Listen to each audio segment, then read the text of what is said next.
Hi, this is Bob Hockers, and welcome to a SceneDaily.com recap of the weekend racing. I'm here with Jared Turner and Jim Duff, and Michigan proved to be a Brian Vickers weekend, that's for sure. He's trying to get the win in the nationwide race. He can't get it done. Kyle Busch doesn't get it done. Brad Keselowski comes around the outside and wins that race. But the next day in the Sprint Cup event, Brian Vickers gets his second career win and the first win for Red Bull in its 3 years of existence. But first, let's talk about the nationwide race. Did Brian Vickers make the right move, Jim? Well, as he said after the race, he was racing for the win, and so yeah, sure, he pushed Kyle Busch down to the bottom of the track, and Brad Keselowski took advantage. I think we don't tend to think of Michigan as being a track that produces a lot of exciting racing, but those final laps on Saturday were great theater, great fun, and then of course the post-race theatrics made it even better. Yeah, if you had a visor here, I could show what Kyle did to Brian. I think Kyle wasn't angry that he pinched him down if Brad Keselowski wasn't in the picture. He was mad that pinched him down and Brad was able to come around the outside, and neither of them had the opportunity to win. But Brian for sure had the opportunity to win again the next day.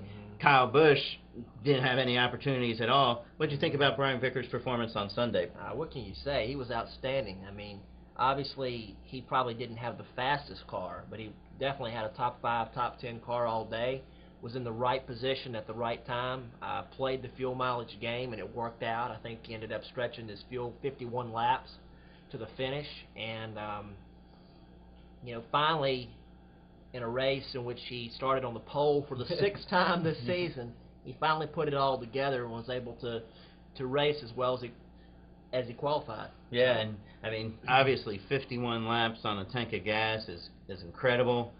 Jimmy Johnson tried it. He didn't make 47 laps, I think, the first Michigan, so I'm not sure, but they had nothing to lose because, they second to 43rd, they were going for 10 bonus points in the chase, while Brian Vickers had a lot to lose. He's now only 12 points, thanks to the win, out of a chase spot. Clint Boyer is 14th. I think he's about 58 points back. And then Kyle Busch, 70 points back. 15th, his lowest spot in the standings since about week 3, Jim. Which of those 3 guys gets in? Well, the thing is, we've got Mark Martin, who's fallen down to 12th. Even though he's got 4 victories, he's now to 12th on the spot. So, it's really going to be tight, these final 3 races. But, Richmond could be extra exciting this year as to who gets in and who misses out. Well, Jared, Kyle Busch has won at Bristol before. Yeah. Remember the first COT win a few years ago. He knows how to get around that place. Can he rebound and get it done this week? I think so. He won there in the spring, right? Yes. Yes. He won there in the spring. And last fall, if you recall, he and Carl Edwards had a really heated race for the win and actually traded some paint on the cool-down lap. Knowing Kyle Busch and the way he is, I imagine Kyle probably hasn't forgotten that and would love to go to victory lane in the night race there. And again, he's got to be cautious. He's got to get a good result this weekend.